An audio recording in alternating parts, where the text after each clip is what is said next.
Let me share a few words of encouragement. I've walked through seasons in life where challenges felt overwhelming, where I found myself stuck between impossible choices. In those crushing moments, I've stared my pain in the face. I've taken in the chaos around me and wondered, God, why is this happening? Are you really in control? Because it feels like I'm falling with nothing to hold on to. Paul and Silas in Acts were beaten with rods and thrown into prison. Shackled by their hands and feet, they were in a desperate situation. I can't help but imagine they must have looked at their situation and questioned if God still had his hand on their lives. Was the suffering too much to bear? Did they have a moment of doubt? Honestly, I've been there too. And if you've ever wrestled with similar feelings of uncertainty, fear, doubt, I want you to know this. Faith isn't always reflected in our circumstances. You can have deep trust in God and still face painful trials.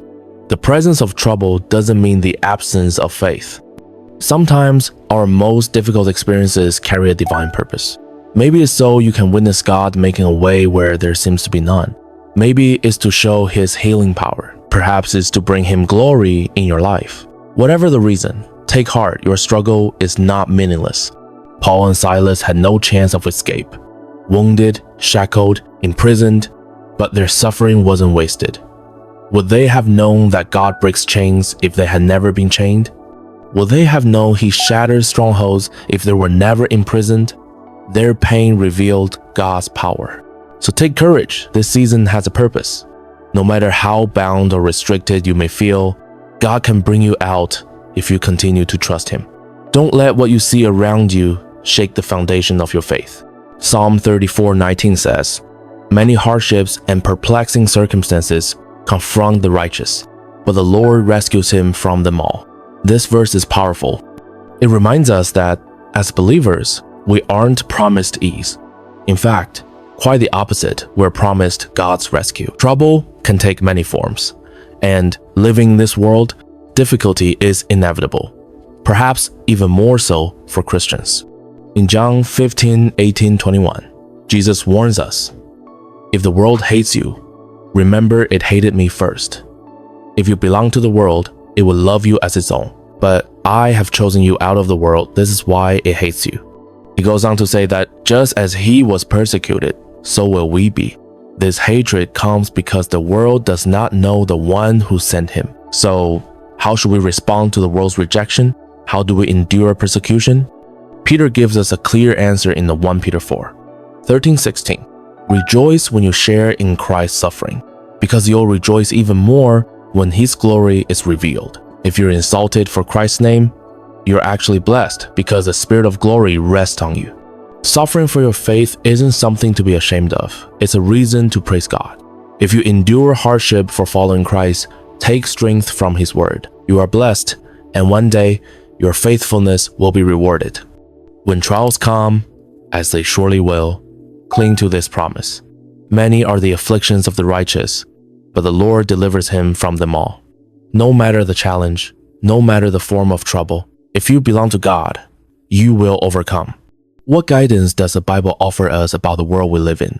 Let me share 3 scriptures that shape our mindset as believers. 1 John 2:15 tells us not to love the world or what it offers.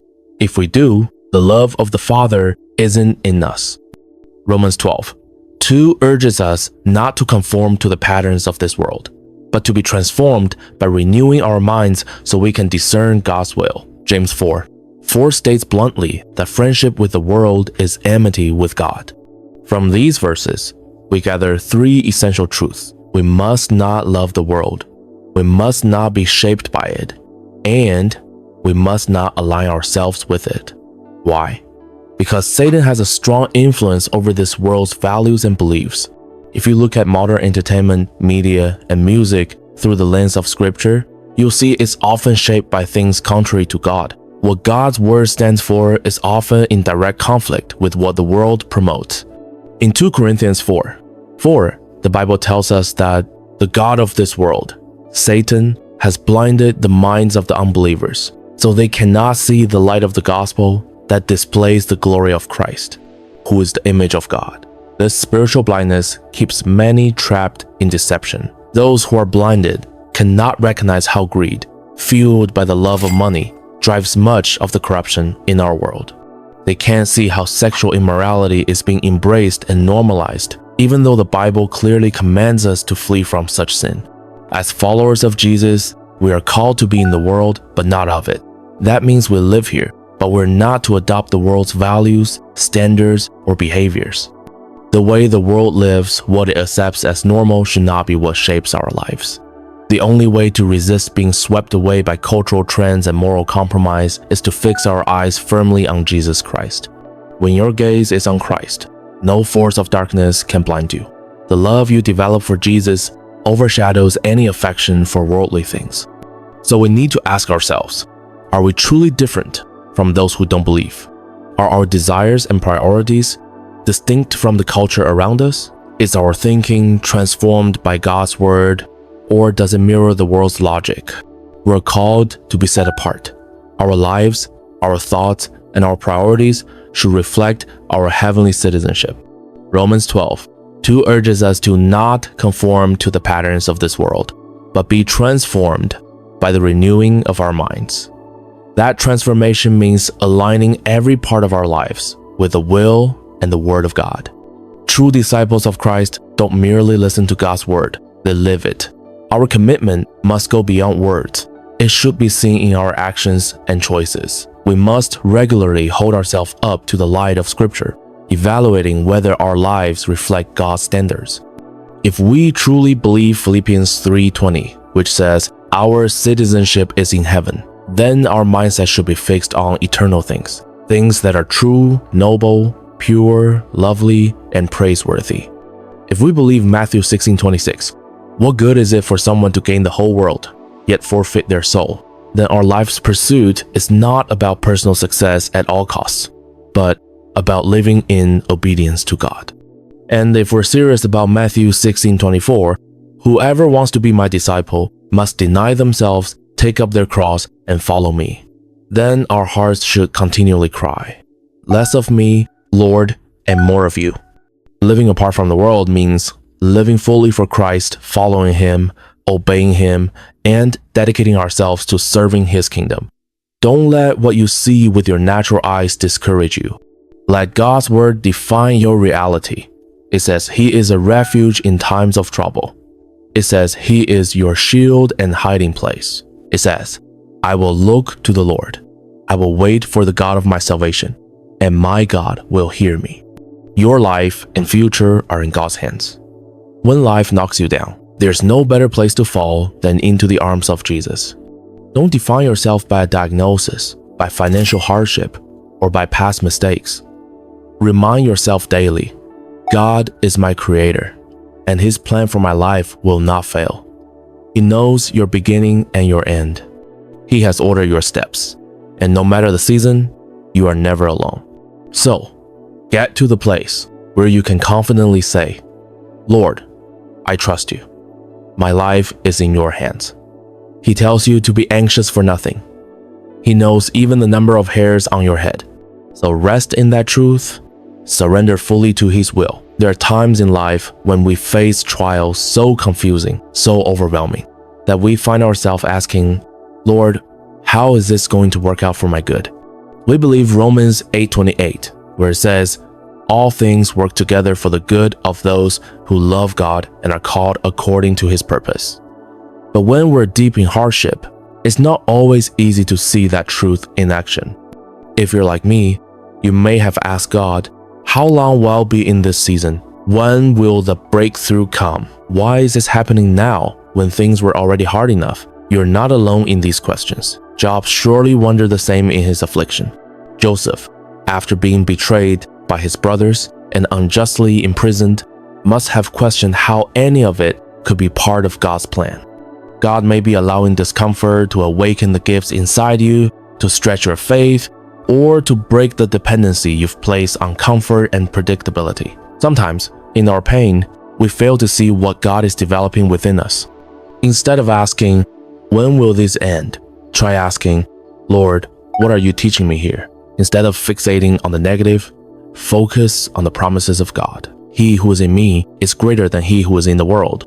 1 John 4, The Lord is a stronghold in the day of trouble. Nahum 1:7. Shift your mindset. Activate your faith. You are not defeated, you are equipped. You already have what you need to endure and overcome this season. Declare this over your life.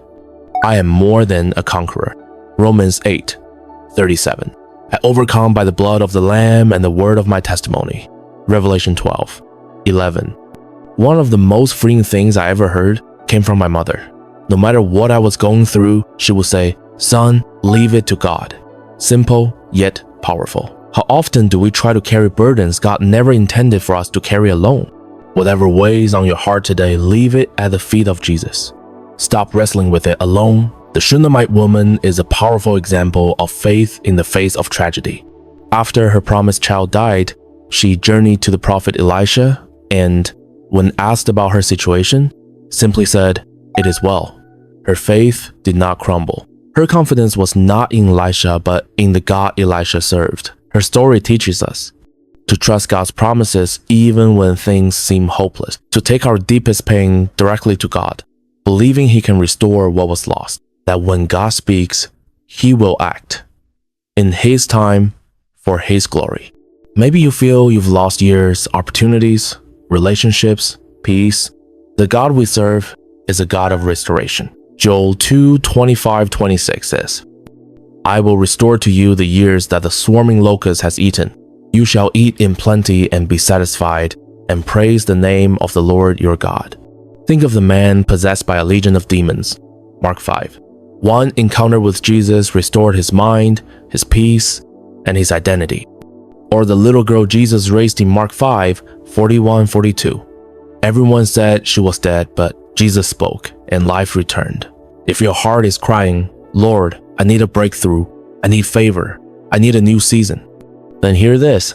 God is still moving. He's still restoring. Your storm isn't the end. It's preparation for a testimony. 1 Peter 5:10 promises, after you have suffered a little while, the God of all grace will Himself restore, confirm, strengthen, and establish you. Lord, you are merciful and gracious. You are loving and kind. And today, we thank you. King Jesus, we come before your throne humbly, but boldly grateful for who you are. Have mercy on us, Lord, and help us to trust you completely. Help us to let go of logic, reasoning, and our own understanding, and instead walk by faith. Your word declares in Isaiah 55:8, For my thoughts are not your thoughts, neither are your ways my ways, declares the Lord. As the heavens are higher than the earth, so are my ways higher than your ways, and my thoughts than your thoughts. Father, you are all-seeing and all-knowing. You hold time in your hands, past, present, and future. Forgive us for the moments when we doubted your perfect plan. Forgive us for questioning what we could not understand. Teach us, Lord, to silence the voice of doubt. Help us to ignore the whispers of confusion and instead hold tightly to your word. Remind us that you do not move like man. You are the everlasting God. May the Holy Spirit bring understanding to our hearts and open our eyes to trust you fully. Even when things seem to fall apart, we know you are causing them to fall into place. What the enemy intends for evil, you will always use for our good. So we cling to the promise in Jeremiah 17:7-8. Blessed is the man who trusts in the Lord, whose trust is the Lord. He is like a tree planted by water. Its leaves remain green, and it is not anxious in the year of drought. Our hope is not in what we can see. Our hope is in you, Jesus. May your plan be fulfilled in our lives, and may it be placed above all our personal ambitions. You have our full trust, our full devotion. Have your way in us, Lord. In Jesus' name we pray. Amen. The Bible tells us in Ecclesiastes 3 that there is a time for everything under the sun. A time to be born and a time to die, a time to plant and a time to uproot, a time to cry and a time to laugh. But there also comes a time to fight. As believers, there will be moments when spiritual warfare becomes very real. You may find yourself fighting for your family, for your health, or for freedom from a besetting sin. And when that time comes, your greatest weapon will be the Word of God. This is not a physical fight. It's a spiritual battle. For the weapons of our warfare are not carnal, but mighty through God for the pulling down of strongholds. 2 Corinthians 10. For when adversity strikes, this is the time to pray fervently, fast diligently, stand on God's promises unshakably. In your moments of weakness, discouragement, or doubt, call on God. Draw strength from His Spirit. Don't lean on your own strength, because the Lord never called you to fight alone. Many believers assume that salvation leads to a life of ease and comfort, but Jesus never promised that. In fact, He said, "In this world you will have trouble, but take heart. I have overcome the world." John 16:33. So yes, expect difficulty, expect resistance, expect to face a Goliath, but also expect God to hand you the stone that brings him down. Expect to walk through the valley, but expect the shepherd to guide you through it. Expect a lion's den, but expect God to shut the mouths of lions. As believers, we're not exempt from pain, but we are empowered in the midst of it. The Apostle Paul endured unimaginable hardships, shipwrecks, beatings, imprisonments, rejection, persecution, but he didn't give up. In 2 Corinthians 4:8-9, Paul writes, "We are hard-pressed on every side, but not crushed, perplexed, but not in despair, persecuted, but not abandoned, struck down, but not destroyed." Despite everything, Paul held on to the eternal hope he had in Christ. And that is our calling too, to fight the good fight, to finish the race, and to keep the faith. 2 Timothy 4:7.